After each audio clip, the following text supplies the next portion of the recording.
You're listening to the L.I.F podcast with Pat. Good morning, good afternoon, and good evening, and welcome back to the L.I.F podcast with Pat. First and foremost, I'd like to wish all my viewers and listeners out there, just really hope you guys are staying safe during this pandemic going on. That's pretty much shook the whole world up. So hope you guys are being real safe out there, and I'm thinking of you. Today is episode 2 of the podcast, and today I have my first guest on the show. This guy here that's joining us today, he's one of my closest friends. He's actually a former teammate of mine.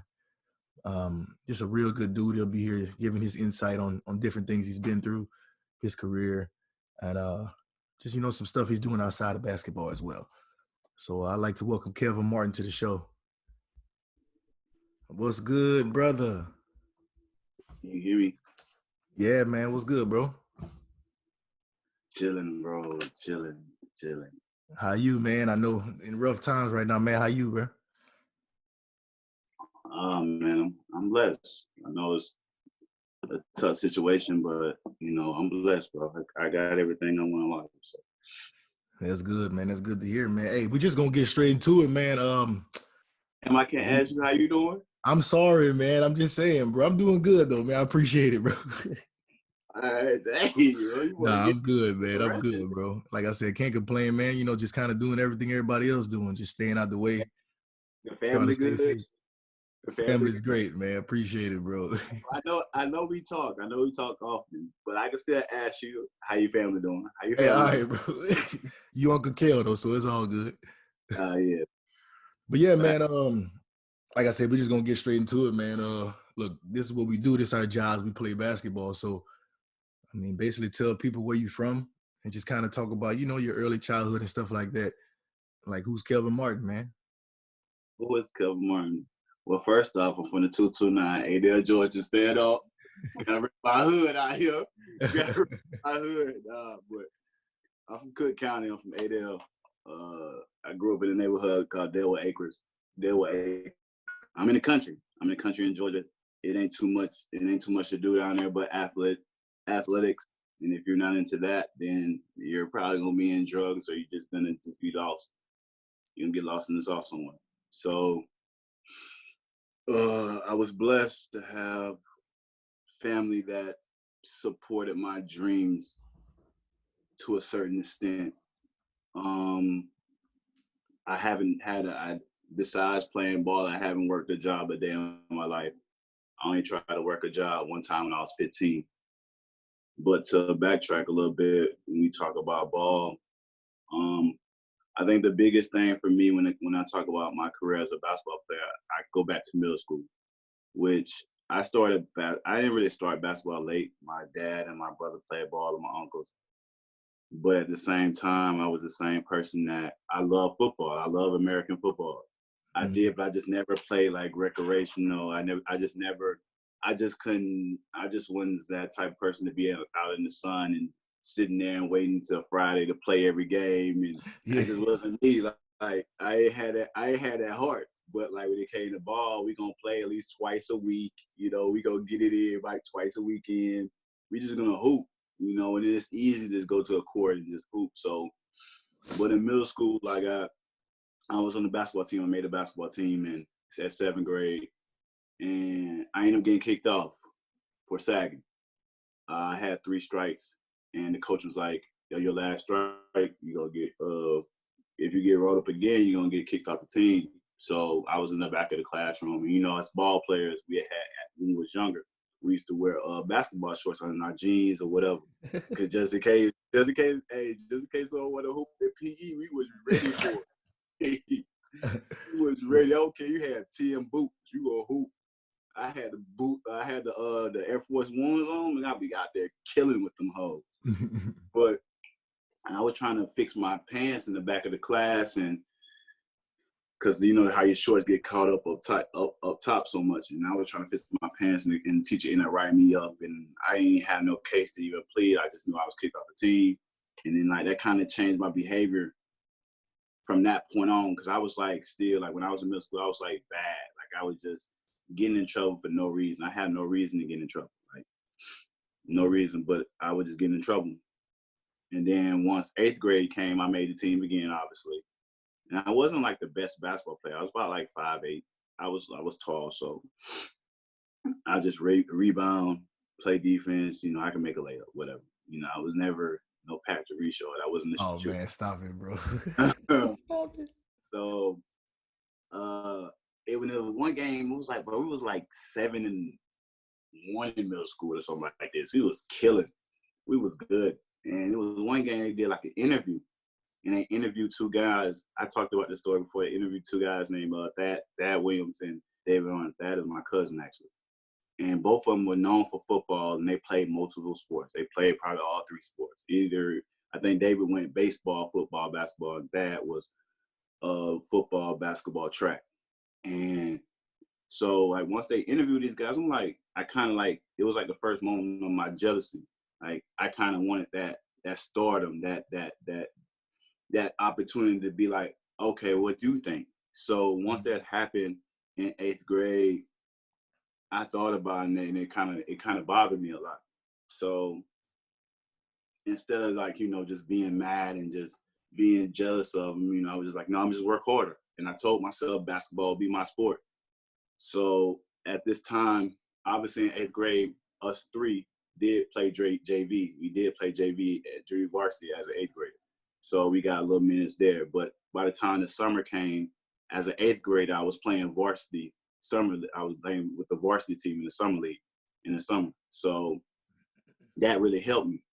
And by the time I was my school started, I ended up starting as a freshman and just kind of making a name from there. When I was a sophomore, we changed coaches. We changed coaches to Coach Tommy Blackshear, who was at Tiffin like years back, but he had a powerhouse at Tiffin. So black man, black coach, and it was just something at the time I think Cook needed. Cook County High School, that's my school I went to, and it was just like something that we needed because we had a lot of young black men that was coming up that was talented, but just didn't have the right guidance. You know, it's a lot of people, men and girls and boys that, you know, not suffer, but, you know, experience, you know, one single parent or no parents or, you know, foster parents or whatever it is, and, you know, in these type of situations. And that was my situation. So after all that happened, he ended up coming. He ended up like changing the whole dynamic of what people viewed me as a big man. So they put me underneath. He said, like, if you want to make it, you got to be out in the perimeter. So that's what he did. And he put the ball in my hands all the rest of the 3 years that I was there. And the numbers showed. Two faults that happened in my career. AAU, who I played with the Columbus Blazers, who at the time now I think the Georgia Blazers, but I don't know if they still exist. AAU, I only played 2 years. And I wish I would have played a little more because when I got there, it was a lot of experience. From being from a small city, I didn't think that nobody was better than me until I got to AAU. Yeah, it was an eye opener for sure. Because I know for me, it was pretty much the same thing, man. Like I said, even you know in my first episode with me, I only played a year and a half, and that's what I was about to get to. Like with your recruiting, I mean, look, you came up, that coach really molded you and like helped you become who you are even till this day. But when it came to the recruiting, you only played a couple years at AAU, which now, you know, kids, if they don't play on EYBL circuit or they don't play on certain circuits, they won't even get seen, man. So Nah. say how, you know, like just kind of express how that recruiting part went for you and, you know, how you ended up even playing, you know, at Charleston Southern, you know, because I know this, but just explain, you know, how did you even end up there? How did your recruiting go, you know, in that process you went through? My recruiting was interesting. I think I was a little overwhelmed, like as I became a senior, because like once I started playing AU, I was playing the 4, which then teams like coaches would come see me in high school and it'd be a total different game for me because I had the ball in the hands, I'd be dribbling, I'd be more of a guard, but at AAU I'd just be more of a 4-man. And the versatile part was great. I wasn't looking at that in the long run, but like even now today, but I was just like, I know I'm big, but I'm not like, you know, I got to stick me underneath the basket. I'm more guy that was better than me. It's okay.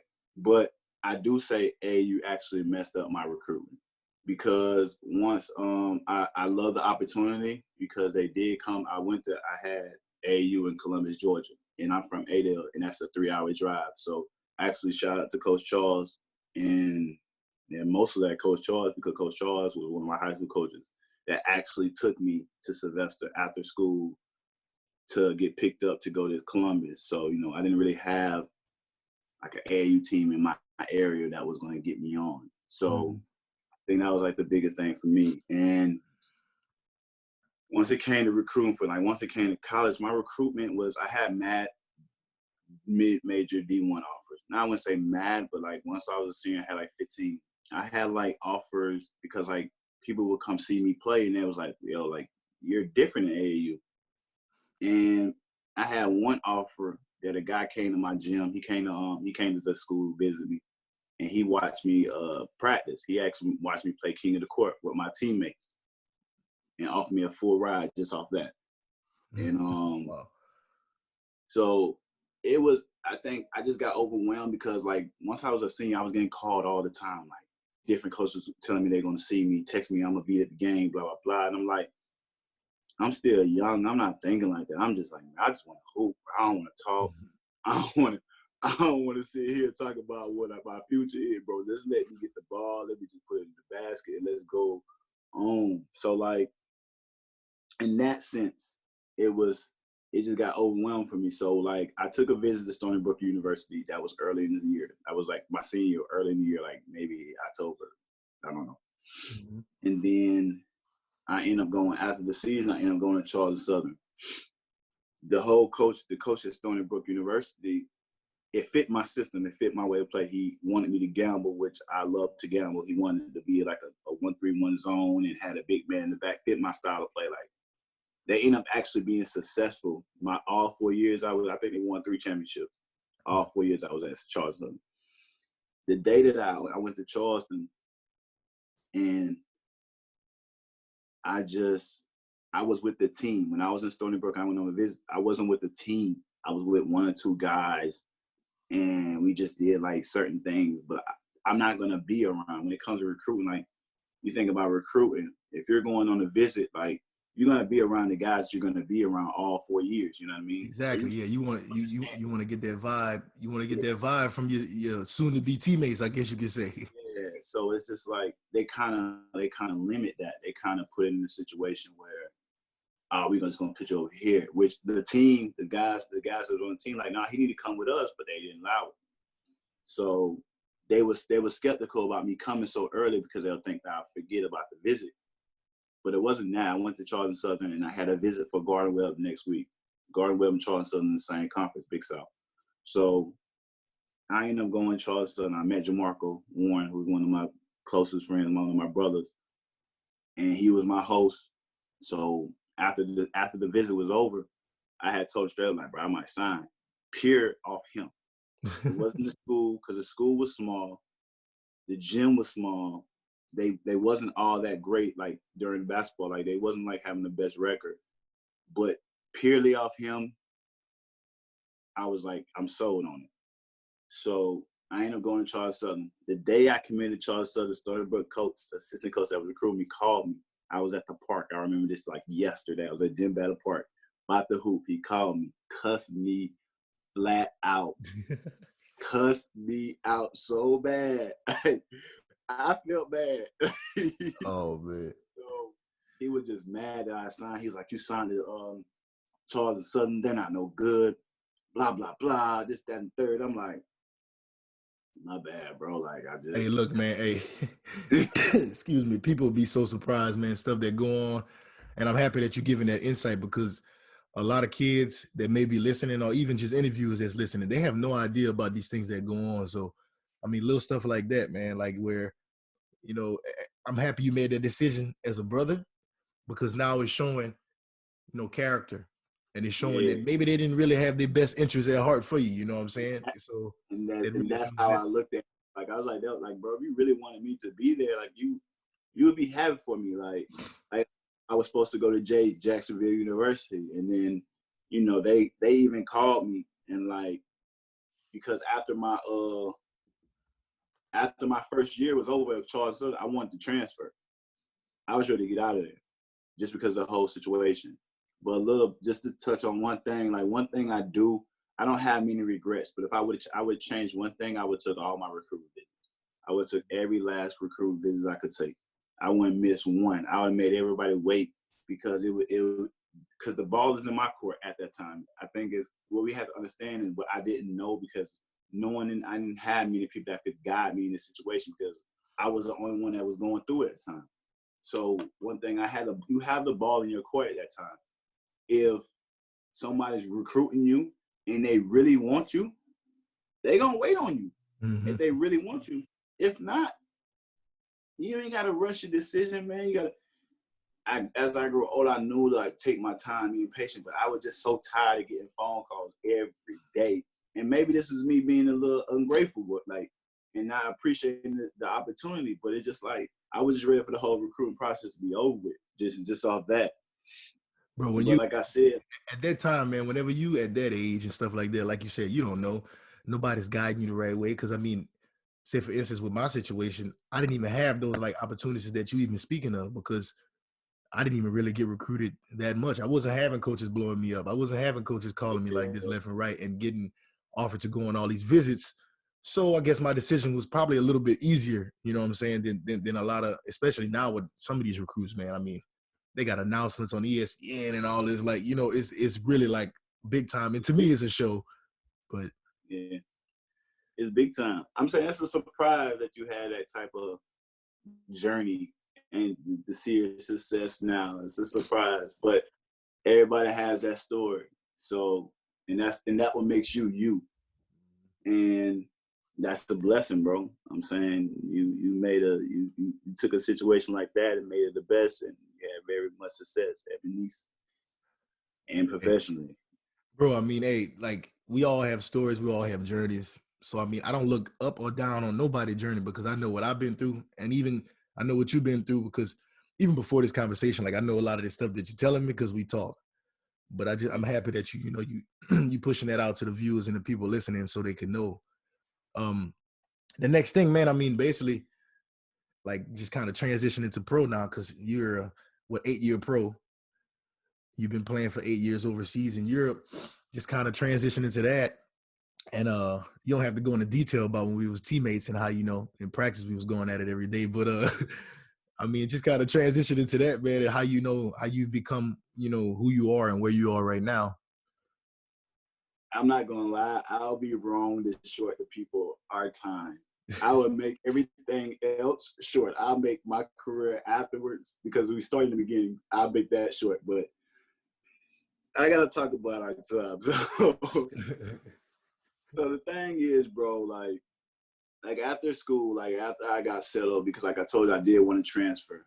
But like after my junior year, I had like a little situation, and I just really did dial in and just like, okay, I'm just gonna make this basketball jump work. I didn't know how I was gonna be my senior year. I ended up having a successful senior year. Then we started talking about pros. I ended up signing with my agent, who is my agent now, who I currently have since I had the beginning, Dave Gassman, Overtime Sports. And so when it came down to my situation, I had to wait. I played weight game.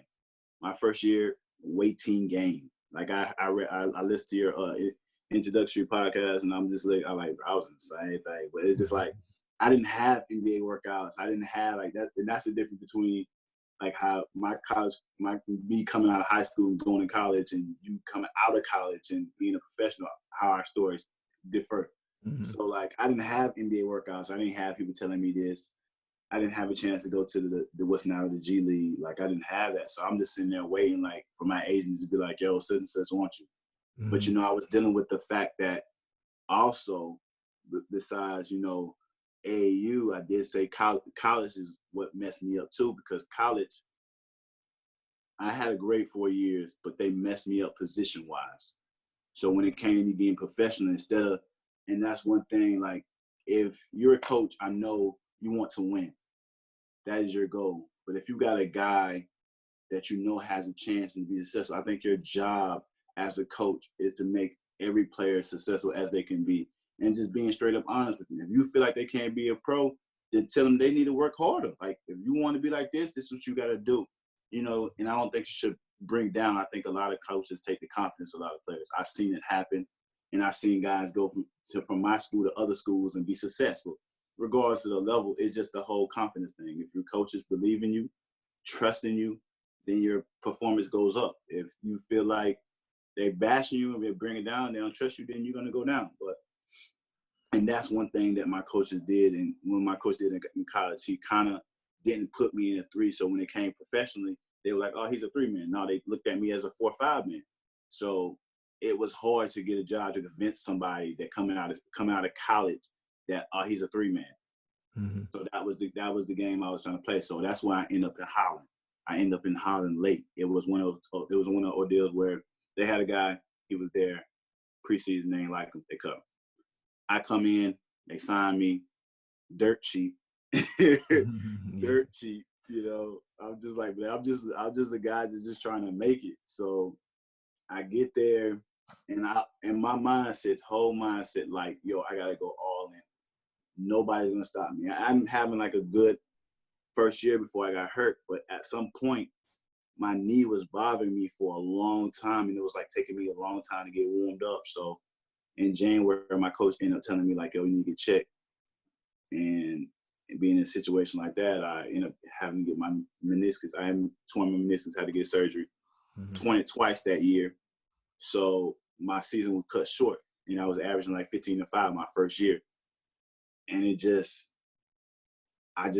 know for sure. But I'm not mad because I met the people I met. I grew relationships. I did great things. But I just know for sure my career would have been different if I was healthy. Mm-hmm. But it's an unfortunate thing that happened. But, you know, I'm blessed because I went back to meet you. So yeah, exactly. You know, of course, man. So going into my second year, I was back in Holland. I came in January, and obviously, you know the coach. He just wasn't not the thing. So here's the thing, bro. You know, like, I think when it comes to recruiting in all levels, you just can't look at stats. I'm not a guy, like, if you look at my stats right now, you're not gonna be fascinated by it. You're like, oh, okay, he's a solid player, you know, whatever. But it's more so you have to watch what I do on the court. Like I said, I don't do everything great, but I'm productive. And one thing I value is defense. I value defense and I value giving energy. And the thing is like I can do more so everything you kind of need, like a jack of all trades. Mm-hmm. You need someone to dribble the ball up, I can bring the ball. You need someone to pass. You need someone to score the basketball. I could do all this. And I think at this time, and even now, like coaches, GMs, they don't really pay attention to like watching somebody's game and the impact and the plus and minuses that someone has. They just look at, oh, he scored 25. I need him on my team. No, just because someone scored 25 doesn't mean you need him on your team, because what is he bringing off the court and on the court? Meaning, like, is the chemistry going to be good? Like, I can play with anybody. I could be on the court with anybody, and I can fit in. I can fit in and won't be mad if I'm not scoring. Other guys can't be that. If I feel like, for instance, when we play with each other, you was the better scorer than me. I'm not finna sit here. You was already established. You were averaging like 15-5 or something like this. And I would just come in to help you, give you a break so people won't so much dial in on you. So I'm not really trying to take your start. I'm not trying to take a shot. I'm not trying to be selfish. But I'm just trying to help you. And that's how my mindset is. If I know someone's better than me, that's fine. Like, I'm okay with that. I know my value. You knew my value. Mm-hmm. And I think the thing is, guys like you appreciate a person like me. Like, because just in the situation, like, I'm not going to be like, hey, bro, you shoot too much. I'm going to be like, hey, bro, shoot. Yeah, and I got your back, man. Like, you know what? You know what's crazy though, Kate? The next thing I was about to even like ask you was like, you know, as a pro, as a pro, when we come in, everybody was either the man at their college, just almost the same like when you transitioning from high school to college, you was the man. So that pride getting away. That pride getting away sometime. And you a strong-willed dude, man. So like for you to even say that you knew how to do that early in your career, like in your second year, how you already knew, like, hey, I could actually play into a role. That's why you where you at now. That's why you playing at the level you playing now, and that's why you successful now. Because a lot of guys can't do that. And for me, that was the hardest thing for me to do. Like that was the hardest thing for me to do, especially when I went to France from playing in Germany. That was the hardest thing I ever had to do in my life, and I didn't know how to deal with it. And I had to call dudes like you, like me and you was on the phone every other week, bro. Like just venting, man, because I was like, I don't know what to do, man. I ain't never been through nothing like this my whole life.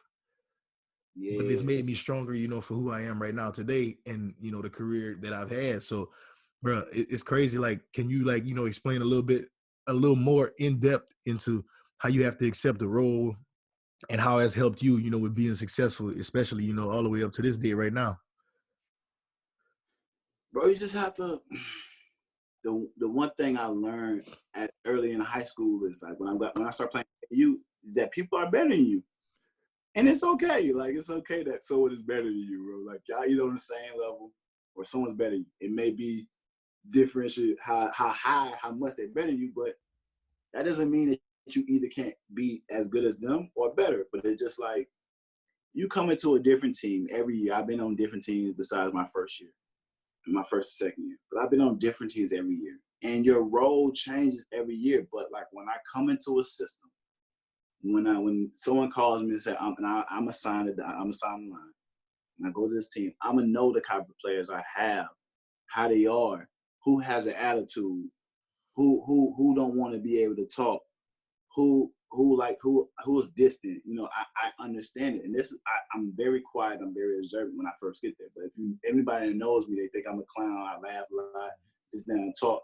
But that's who I am. That's what you're getting as a player. Because I'm not just gonna attack on the court. I'm attacking off the court, because if we don't have a chemistry off the court, like, we can't. If I can't sit and have dinner with, if it's 12 guys on the team, all 11 guys, and it just be me and them, or me and 5 foreigners, or whoever whatever country I'm in, if I can't sit there and have dinner with these guys and talk, and now we gonna be kind of off. It's gonna be at some point in the season when things getting rough. Like, you know how it goes when you're winning and losing. And management is like we might need to change the play. They might be adding the play. You looking on social media, they talking about such and such is about to sign to such and such, your team, and you don't know nothing about it, your agent, and it's your position too. It's like, hold on, they signed who? Yeah. And that's how it was. Like, even in the situation when I was in Bologna, bro, like in the situation I'm in Bologna, is like, hold on, bro, y'all seen me signing Mario Chalmers? The team didn't tell us nothing. We sit in the locker room, game day, pregame, shoot around. Hold on, we signed Mario Chalmers? We signed Mario Chalmers. and the thing is, we over here looking like Milan and Bologna last year. We got 12 guys. We got 15 guys on the roster. We sitting 2. You know what I mean? It's just like, you just never know. So for me, it's like, when you go in these different teams, you have to observe and understand your players. And there's a lot of guys you know of. Like, I came in this situation, you was the man on the team. I know that. I see that.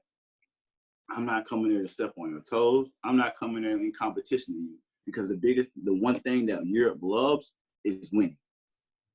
Winning. I don't care how many points you score. I don't care what you do. If you're not winning, they don't want you. Especially if you're getting 25 and you losing and you the last place team, they don't want you. Mm-hmm. And that's why I'm trying to tell young guys, like, you think it's all about scoring. It's not about scoring, bro. I say I got jobs just pure off defense. Defense. That's knowing your role, though. That's going. And okay, maybe when you sign with a team, they might not make it clear, like, hey, this is gonna be your role. So sometimes it can catch you off guard, you know. That's their fault. Exactly. Which you think teams should tell their roles. Exactly. But okay, even from looking outside in, they can tell you, but then really, I don't think they really fully know either, because they recruit a player, right? They kind of let you be, because I appreciate that they do let you kind of fit in role that you are. But at some point in the season, they got to sit you down like, hey, bro, you shooting too much. Yeah, true. You got to shoot these shots, open shots, this, and that, and third. You need to attack the basket more, this, not whatever it is. But it's not like just don't say that and try to take it away their game. Like, especially they're trying to involve, like, let the guy shoot his spot, but keep him confident. Mm-hmm. Keep him confident because you're going to need him. And that's how I am with my teammates. Hey, the thing is that, I mean, I know we played together, but I guarantee you, every team you played on, every one of your teammates respected you because you was a dog. So it's like, if you a dog and they see you every day, like, I'm getting after it, I'm locking whoever up, it don't matter. I'm guarding positions 1 through 4, it don't matter. Like, what you need me to do, coach?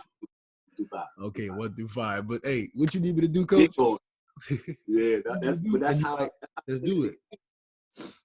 At the game, that's how I play. I play the game, and that's how I kind of set that role. Like in a situation, like, what do I need to do to win this game?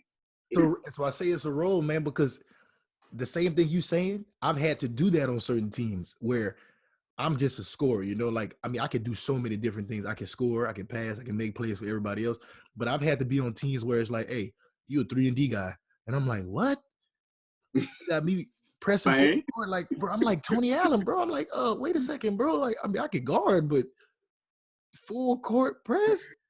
So it's just accepting that role, man. I mean, it is what it is, but that's how you keep jobs and that's how you be consistent in the game, man, especially overseas, Yeah. Oh, man. I remember Spain. Spain was funny for me, for you. Bro, we ain't even gonna get into that. We just gonna move on, man, because hey, look, you mentioned, you played in Bologna in Italy, and I know you play in Italy currently. But you was in Italy, man, when all this whole thing going on, man, this COVID-19, man. Could you give us some just, it don't have to be so long, but just a little quick insight on, like, what the heck was y'all going through, bro? Because everybody around the world was affected, but over there, it was a hot spot, you know what I'm saying? And a lot of people were affected, just regular citizens, but also, you guys as athletes. So just kind of explain, like, what the heck was going on in your world in Italy. I think the thing is I had went home, and I haven't went home during the season in 8 years. And so I had went home, I went to go see my girl. And so I was happy, bro. I was in a good place. Like, I was like, all right, we had lost the cup. We lost the cup in the final to Venice. Congratulations to them. And we fought hard, and I was just like, I was so ready because, I've been dealing with a couple of injuries during that year, and I was like, okay, I finally, kind of got in a situation where, I'm kind of getting back right, got a feel for the game again. I'm getting my groove. I'm ready for the second part of the season. I fly back, mind you, I knew something was going to go bad because when I flew back from Atlanta back to Europe, I flew into Amsterdam. Shout out to Amsterdam, Amsterdam, boy. I flew back to Amsterdam, and bro, my flight got delayed. Like before we was flying out, it got delayed. So once I get to Amsterdam, I'm sitting. I had to wait in line 6 hours just to get my flight changed to leave the next day.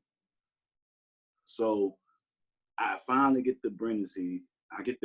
So I don't really know nothing about the virus. I know about it, but I don't really know. I get the Brindisi. Boop, check your temperature. I'm like, I was doing checking my temperature. So yeah. I get back and everything is like, this is a virus, blah, blah. Like, okay, like, all right. So we practicing. We got a game soon. We drive to Venice. The crazy thing is they canceled one of our games. Now we got to play Venice. I think we had to play with Varese. Now we got to play Venice. Our first game back after losing the cup, we got to play Venice. Usually, we were going to play Varese, but they changed it because of the virus. We go all the way to Venice, fly there. Then we gotta we eat dinner, and it was like, guys, I think we about to leave tonight.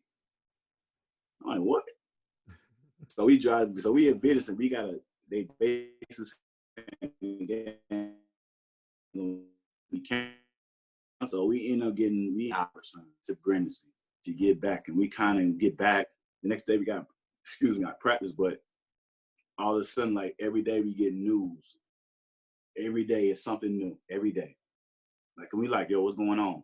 And one thing, like what Adrian and what me talked about, you know, and I think Adrian was more so like going for it, and I was supporting. I was in full support of just having a players union for the Europe, because we didn't know anything, and I know that everything was new and is updating, but keep us updated as well as you update. Don't wait 2 days to keep us updated.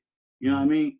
Like, don't say you already know, then 2 days later you telling us. No, like, you know, at least send us an email or something within an hour, 2 hours, that you know that the information. So it's just like we were just playing this game. Like, so what's next? So, and we just asking questions that should be answered to us. And I know, like I said, I know things was new and no one didn't really know what was going on. But when you did know something, let us know. So, bro, it just turned out to be like, it went from that just missing games to we wasn't practicing no more, till like they was like stay in the house. I spent out of 24 hours, bro, and I stayed there like almost a month in that time. Out of 24 hours a day, I probably went outside 2-3 hours. Wow, bro. That's But crazy. like, and it depends on the day though. I say 2 hours because it just depends on the day, because I would just run.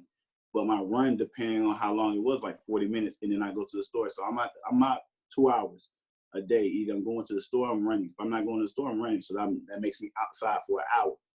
So I spend an hour, 2 hours in my house. I mean, outside my house, but the rest of the time I'm in my house. You can tell someone that's bored. Man, hey, bro.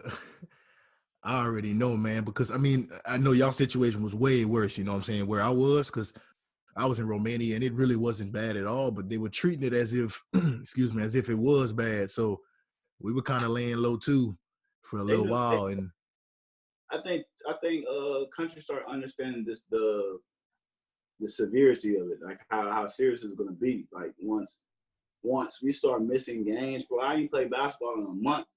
Like at that time, like guys already done played at least 1-2 games. I get back from the cup. We finished the cup the 17th of February. I'm sorry, and I haven't played ball since we got back. So I'm just at the crib, just running. I get back when I get home. I ran so much. I'm like 216. Yo, my girl said I look like a crackhead. I'm like, I said, I look that bad? She said, yeah. But when I got home, I just instantly gained the weight just because I was eating, because I got over there and just mentally, it just was draining to eat the same thing. And I didn't really want to go outside because I feel like people had the virus. And it is just like, that's how I felt. Like, I was just like, I'm not going to stay social distancing. I'm going to say to myself, I barely see my teammates. I probably seen my teammates at a whole month twice. Just that's on some like, unbelievable, man. That's like, unbelievable, bro. Because I mean, you know, everybody had their different outlooks on, not outlooks, but different situations, you know, because like I said, you was in Italy. We all in Europe, but you in Italy, you had that. I mean, I know guys in Spain, guys in Germany, and I mean, even where I was, man, it's just completely different, man. So, you know, yeah. And I'm in Italy where it wasn't like big cases. Like, just imagine me being up north where they really, really can't move nowhere. Like, man, it was a tough battle. It was a tough battle. The reason, like, I was just trying to figure out like the situation with like how they're gonna do the season. I didn't want to fly back home. The virus passed over. They had to fly back. I just came from home, so I was content. I was content with just staying there. Like, my family, my girl, they supported me. I talked to her the whole time, so like I was cool. Man, that's good, man. I appreciate you, you know, shedding light on that, man, because like I said, everybody went through different things in that situation and still are to this day, man. And all the viewers and listeners, bro, I wish y'all, you know, safety and just health, man, because the world is going through something right now that we ain't never seen before. So, you know, the world changing right before our eyes, and I don't think it's ever going to be the same. So I Wash your appreciate it. hands.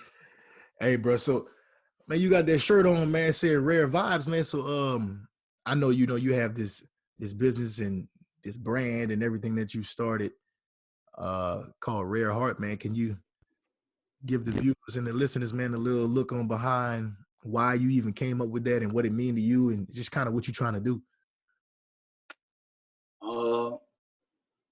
Well, like once I was in Italy, man, I was just thinking, and then I think my girl like asked me one day and was just like, what you gonna do?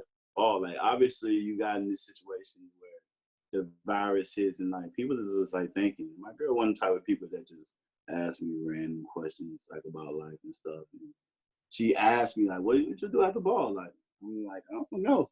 I couldn't answer the question. Like I just didn't know how to answer it.